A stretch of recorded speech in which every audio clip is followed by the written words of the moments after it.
සාදරයෙන් පිළිගන්නවා SLTech YouTube channel එක ගෙන අලුත් වීඩියෝ එකක් එක්ක එකතු වෙලා ඉන්න ඔයාලා හැමෝම. ඉතින් අද මම මේ වීඩියෝ එකෙන් ගේන්නේ ඔයාලගේ PC එකට එහෙම නැත්නම් laptop එකට ගැලපෙන games හරියටම තෝරගන්නේ කොහොමද කියලා ගේන වීඩියෝ එකක්. ඉතින් අද වීඩියෝ එකට යන්න කලින් පොඩි දෙයක් මතක් කරන්න ඕනේ. ඔයා අපේ channel එක තාම subscribe කරලා නැත්නම් දැන්ම subscribe කරන්න. ඊට පස්සේ තියෙන bell icon එකත් all කරලා තියාගන්න. ඉතින් අද යන් අපි අපේ වීඩියෝ එකට. හරි ඉතින් ඒකට ඔයාලා මුලින්ම කරගන්න ඕනේ ඔයාලගේ PC එකේ web browser එක open කරගන්න ඕනේ. open කරා මම පල්ලෙහා description එකේ දාලා තියෙන link එකෙන් යන්න ඕනේ. ගියාට පස්සේ ඔයාලා මෙන්න මේ වගේ තැනකට එනවා. ඉතින් ඔයාලා මෙන්න මේ වගේ තැනකට ආවට පස්සේ ඔයාලා කරන්න ඕනේ ඔයාලට බලා ගන්න පුළුවන් tell us about your PC කියලා මෙන්න මෙතන තියෙනවා. ඉතින් මෙන්න මෙතන යට බලා ගන්න පුළුවන් platform කියලා. අන්න ඒකේ ඔය ඊතලේ ක්ලික් කරාට පස්සේ ඔයාලට මෙන්න මෙතනින් ඔයාලගේ PC එකේ Windows ද Mac OS ද Linux ද කියලා select කරන්න එනවා. මගේ PC එක Windows හින්දා මම මෙන්න මෙතනින් Windows දෙනවා. ඊට පස්සේ ඔයාලට processor කියලා තියෙන තැන ඔයාලගේ PC එකේ processor එක දෙන්න ඕනේ. මම මෙන්න මෙතෙන්ට මගේ PC එකේ processor එක දෙනවා. ඔයාලත් ඔයාලගේ PC එකේ processor එක ඔන්න processor කියන තැනට දෙන්න ඕනේ.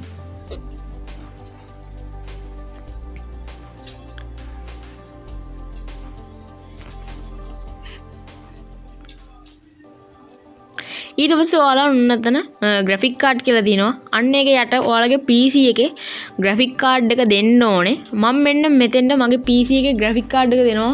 ඔයාලත් අනිවාර්යයෙන්ම ඔන්න ඔතෙන්ට ඔයාලගේ PC එකේ graphic card එක ඔතෙන්ට දෙන්න. ඊට පස්සේ ඔයාලා ඔන්න ඊට පස්සේ ඒක කරන් ඔය memory කියලා තියෙන තැන ඔය යට ඊතලේ click කරලා ඔයාලා ඔන්න ඔතෙන්ට ඔයාලගේ PC එකේ RAM එක දෙන්න ඕනේ. මම මෙතෙන්ට මගේ PC එකේ RAM එක දෙනවා 4GB. හින්දා 4GB කියලා. ඔයාලත් ඔන්න තෙන්න ඔයාලගේ PC එකේ RAM එක දෙන්න. ඊට පස්සේ ඔයාලත් කරන්න ඕනේ ඔය rate my PC කියලා තියෙනවා. අන්නේ rate my PC කියලා තියෙන එක එකපාරක් ඔයාලා ක්ලික් කරන්න ඕනේ.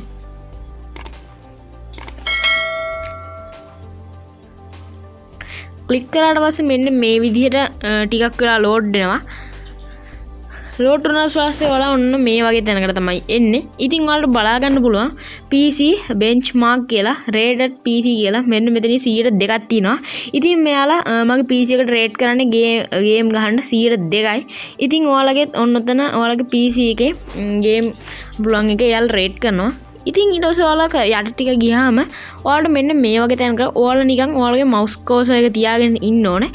ඊට පස්සේ ඔයාලට මෙන්න මෙතන බලා ගන්න පුළුවන් this computer කියලා 21ක් තියෙනවා. ඉතින් මෙයන් මෙන්න මෙතන කියන්නේ ඔයාගේ PC එකේ play කරන්න පුළුවන් games සංඛ්‍යාව. ඉතින් මගේ PC එකේ අනික මෙන්න මේක කියන්නේ ලෝකේ හොඳම games 14න් games 21ක් play කරන්න පුළුවන් කියලා.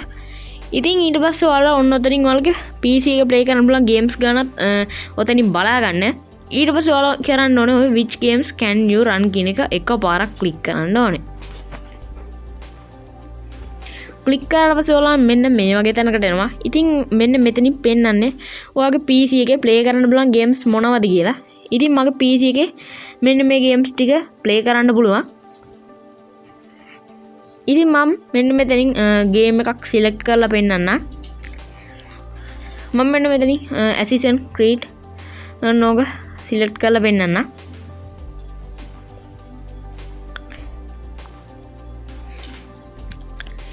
ඉතින් ඊට පස්සේ ඒක ක්ලික් කරාට පස්සේ මම මෙන්න මේ වගේ තැනකට ආවා. ඉතින් ඔයාලට බලා ගන්න පුළුවන් මෙන්න මෙතන මිනිමම් ප්ලේ කරන්න පුළුවන්. හතරටම මගේ පාස් කියලා තියෙන්නේ. ඉතින් ඔයාලගේ මෙන්න මෙතන එකක් හරි ෆේල් කියලා දෙනවා නම් ඔයාලට PC එකේ මෙන්න මේ ගේම් එක ප්ලේ කරගන්න බෑ. මගේ මිනිමම් එයාලා දීලා තියෙන රික්වයර්මන්ට් වලට මගේ ටික හරියනවා. ඉතින් ඒ හින්දා හතරම පාස් කියලා තියෙනවා. ඉතින් මම පෙන්නන්නම් මගේ PC එකේ ප්ලේ කරන්න බැරි ගේම් එකක්. ඉතින් මම මෙන්න මෙතන Cyberpunk කියලා සර්ච් කරනවා. ඊට පස්සේ ඔයාලට බලා ගන්න පුළුවන් මෙන්න මේ Cyberpunk ආවා. මම මෙන්න Cyberpunk එක ක්ලික් කරනවා. ඊට පස්සේ ඔයාලා Cyberpunk ඒක අස්සට යනවා. ඉතින් ඔයාලට බලා ගන්න පුළුවන් මෙන්න මෙතන ඔයාලගේ මගේ PC එකේ Windows විතරයි හරියන්නේ. අනිත් තුනම fail. ඉතින් ඔයාලගෙත් මෙන්න මෙහෙම fail කියලා එකක් හරි තියෙනවනම් play කරගන්න බෑ. අනිත් එක තමයි මම තව පාරක් මේකෙන් කට් වෙලා තව පාරක් අර Assassin's Creed 3 එකට ගිහින් පෙන්නන්න.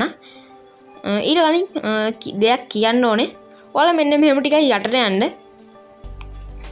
යටට ගියට පස්සේ මෙන්න මෙතන 1 2 3 4 5 6 7 කියලා අංක ටිකක් තියෙනවා. ඔයාලා අන්න එකේ 1 2 ඒවා ක්ලික් කරාට පස්සේ ඔයාලට තව මොනවාද ගේම්ස් පුළුවන් ගහන්න පුළුවන් කියලා ගේ අනිත් ගේම්ස් ටිකක් පෙන්නනවා. ඉතින් මම Assassin's Creed 3 එක අස්සට ගිහින් ඔයාලට බලා ගන්න පුළුවන් ඕන ඔතන ඩවුන්ලෝඩ් කියලා තියෙන ඉස්සරහා ඔයාලගේ PC එකට Assassin's Creed 3 ඩවුන්ලෝඩ් කරගන්න පුළුවන්.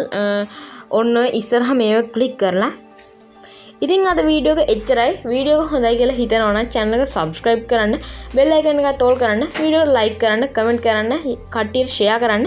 මේ වගේ වටිනා වීඩියෝ එකකින් වෙනත් දවසක හමු වෙමු.